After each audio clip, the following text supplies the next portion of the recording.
We have just concluded yung MoCaf na experience natin, no, na nangyari 2 weeks ago. 2 weeks ba? 3 weeks ago, no? We're going to share with you yung mga hauls namin or mga nakuha namin or mga nabili namin during the event, no, MoCaf. No? First, we have this from MoCaf, no? Nag-distribute sila nito. We have this to, art magazines, no? And also, we have this from Katingko. MoCaf na packaging, no? And then there's an art sa Actually, aware or familiar na talaga kami sa Katingko na brand that they're doing this kinds of mga bagong, how should I say this? Yung mga innovations with their products. Tsaka napuntahan namin yung tindahan nila sa may Cubao. And na-appreciate namin na para siyang talaga, parang art, may art, in-integrate nila yung art doon sa mga packaging, no? So inside this box, buksan natin to. These are the different Katingko. Di ba dati yung Katingko parang yung ointment lang talaga siya. Ngayon meron siyang may mga roll-on na you have the alcohol sheet, no? You also have this, the menthol inhaler.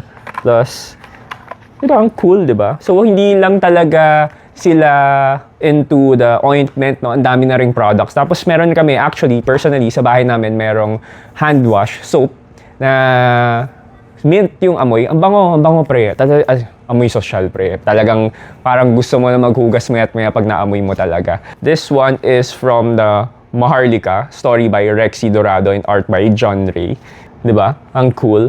And nakausap ko yung artist na to. I think they are doing the second part of this comic book. Soon i-release niya, no?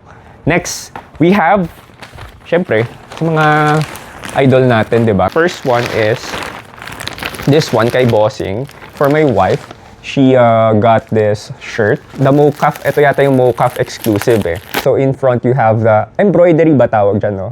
Diba? Embroidery. You have the DPTK na MoCaf na And you also have, dito naman sa likod, parang rubberized or yung print texture niya, no? Ganda.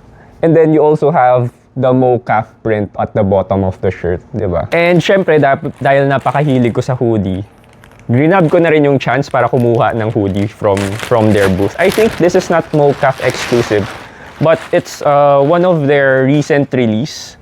So yung design na to, it's a thermal hoodie, no? Sa front you have yung parang may fabric eh. Fabric yung texture niya. And then at the back you have this, diba? Ayan. Talagang alam mo, pag DBTK ang gumawa, talagang sulit eh. Kasi tingnan mo, even the hood itself, meron siyang design here. And pati sa sleeves, di ba?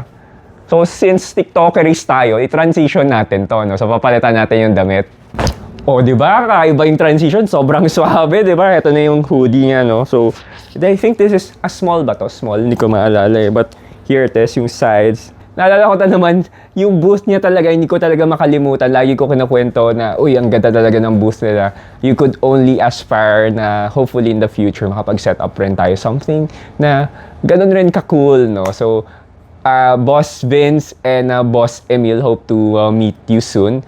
And sana naman, makatrabaho rin natin siya in the future, no? Tapos meron rin kaming shirt from Boss Jeff Torres, no? So, siya yung familiar talaga ako sa works niya even before, parang years ago, no? So, ito yung brand niya, Swash Originals, diba? Nabulol na naman tayo. So, ito, shirt para kay Ma'am Ken, para sa bossing ko, Etivac, diba? So, Etivac represent siya. So, Jeff Torres. So, thank you so much for this. Ang ganda ng shirt na to. Maraming salamat rin pala MoCaf for having this, for the event. There are some bumps along the way that hopefully it would be improve on, no, diba? So, yun lang.